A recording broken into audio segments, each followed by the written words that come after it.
You spoke about setbacks. You've probably seen some in your time at Infosys. Take us through some anecdotes if you can, and how have you actually dealt with it? You know, how do you sort of move on, move past the failure, move past the setback, and say we've still got the goal in place, we've still got the target in sight? Well, I think, a lot of them in the early years when we, one of the things we thought was that we should diversify. So we're doing the software business, so we say we should, and then there was this whole, we got into the hardware business, we tried to manufacture some telex machines, and we started manufacturing CNC equipment, and generally the whole thing was total disaster. And I think that taught us a couple of lessons. One was that, stick to your knitting. And the other thing was that, when in your core business, there's a multi-billion-dollar opportunity, why do you need to mess around? Just do that well. So I think that was a big lesson. The other thing was when one of our founders left us in the late 80s. And that was a very traumatic moment for us. And I think that was the time when we would have either broken up or go for the big time.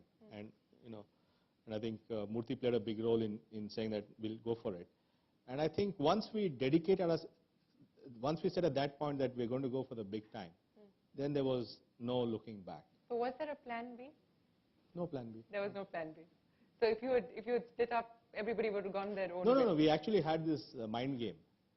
We asked each of us, what would you do if we split up? And everybody gave some vague answer. What was your idea? Well, at that time, we're talking about the late 80s. So at that time, Sam Pitroda was doing his telecom company. So I said, I'll go and help Sam. You could have given Sunil Mittal a run for his money. No. To help him do some, some water project or whatever. Water project? He was doing some drinking water mission, stuff like that. So you, social entrepreneur. Yeah, which is why actually what happened was many years later when they formed the Knowledge Commission and Sam was the chairman. Which you were a part of, yeah. One of the reasons I joined it was because I remember that 20 years back I wanted to work with him anyway. So I got a great opportunity 20 years later. So that was your plan B, the water mission. Not water mission, but whatever he was doing. Go ahead. You've got the mic right there. Do you think it would have been much easier when you are smaller to do acquisition? We have a strong culture. And we have strong expectations of what kind of company we want to buy. So obviously that sort of limits the field in some sense. But I think there are both kinds of companies. Some of the greatest companies in the world have reached their size without acquisition. Toyota is the world's largest car manufacturer today and no acquisitions, maybe a small one here and there. Walmart has become the greatest retailer without acquisitions, at least within the US. So there are different models. So I think it's each person's cup of tea. It also has to do with the state of the industry and where you are in that industry. I think we were there at the beginning and we were there at the front of that transformation. So we could do it very organically. But if I'm a latecomer to an industry or if I need to quickly grab some market position, then I would have to do it, it would not be possible to do it organically. So a lot of that I think is contextual and situational.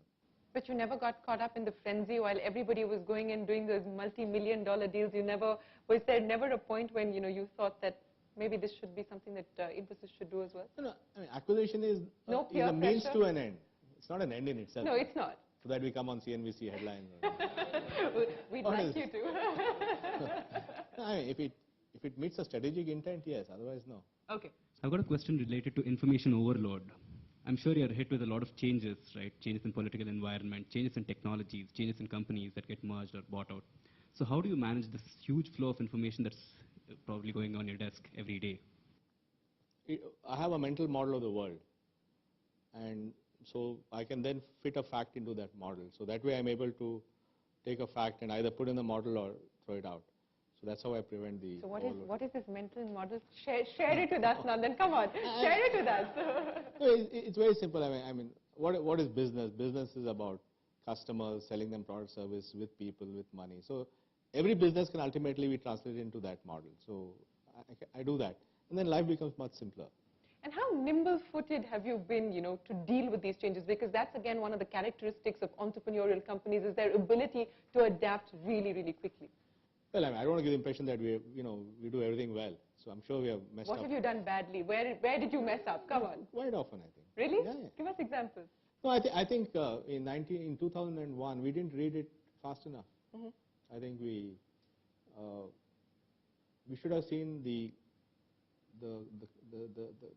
dot-com bubble bursting earlier, and we recruited a lot of people assuming this party was going to go on forever, and it didn't. Questions? Yeah. My question is in line with what has just been discussed right now. So she's talking about being nimble-footed, and I think that's a very essential character of an entrepreneur. So where do you draw the line between using your intuition and going by the numbers?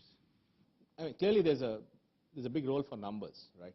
And especially I think when we crunch our business performance, what's happening by customer, by region, by this, that, I think we can get a lot of insights from the numbers. But I think intuition plays a big role, because at the end of the day, when you're sitting there and deciding, whether I need to hire 25,000 people next year or 20,000 or 35,000, at the end of the day, you're making a judgment call, because you don't know. I mean, you can do all the number crunching and you can talk to 100 economists and get GDP growth rates and all that stuff. But at the end of the day, that decision is because you feel that the economy is going to do well or going to do better. That's an intuitive thing. Okay. Yeah, go ahead. My question is, if you could just elaborate on what point, at what time, does that crystallization happen in your mind to call it quits and move on? And how do you manage this transformation of having something to nothing and starting from zero? Yeah, well, first of all, I think if you decide to quit and be an entrepreneur, I think you should do it as quickly as possible, because I think if it's lingering, it probably won't happen. Indians get together a party and decide to change the country, and next morning they forget about that conversation they had previous night. So it shouldn't become like that. So you have to cut down the cycle time between decision and getting out. I think the other one in our time was a little more difficult, I think, because today I think if you are to start as an entrepreneur, if you play your cards well, you can raise capital, I think, reasonably quickly and all that. In those days, that's a big difference, isn't it? Because money is actually chasing you this time around. Yeah, so that time, we had to start from ground zero. So I think that is difficult, and that's why I think, somebody asked me about what risks I took to be an entrepreneur. Frankly, I didn't take, because I was 25. Doesn't matter, right? Whereas I think for people like Narayan Murthy and Raghavan, another one of our founders, they were 35, and they were at the peak of their careers. So in my view, the risk they took to give up well-paying jobs with 2 young kids was, in my view, much bigger risk than what I took. Yeah, go ahead. How do you see the entrepreneurial ecosystem in India right now versus other countries? And would you suggest or recommend any changes? Across the world, I think India is the place for entrepreneurship, because there's a lot of research being done on on capitalism. Really, there's an institute called Kaufman Institute, which has basically talked about good capitalism and bad capitalism. And essentially, the argument is that there are different forms of capitalism, and not all of them are good. And they talk about state capitalism, where they're large, dominant, state-owned companies, and maybe China would be an example of that.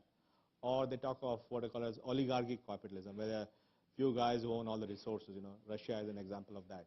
And then they talk about countries where there are thousands and thousands of entrepreneurs coming up and creating innovation. And India and the US are really the 2 big examples in my mind of that kind of, because the entrepreneurial strength in this, and you have found that in your 5 years of doing this show, is extraordinary.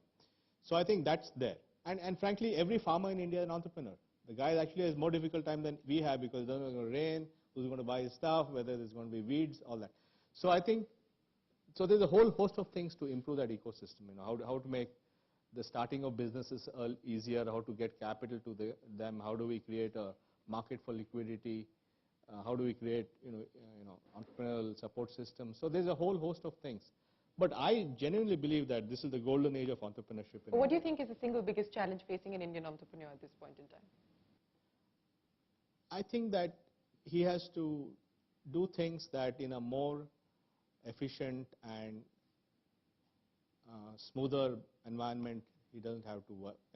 He has to he has to do battles that you don't battle in other places. I mean, so it comes back to dealing with government corruption. Yeah, so because on essentially and so the entrepreneurial ability and imagination in India has far outpaced the ability of the system to cope with it. So the entrepreneur, there's a mismatch, he's ahead of the curve, and therefore the other stuff has not caught up, and therefore you deal with all this other stuff, and that's what I think.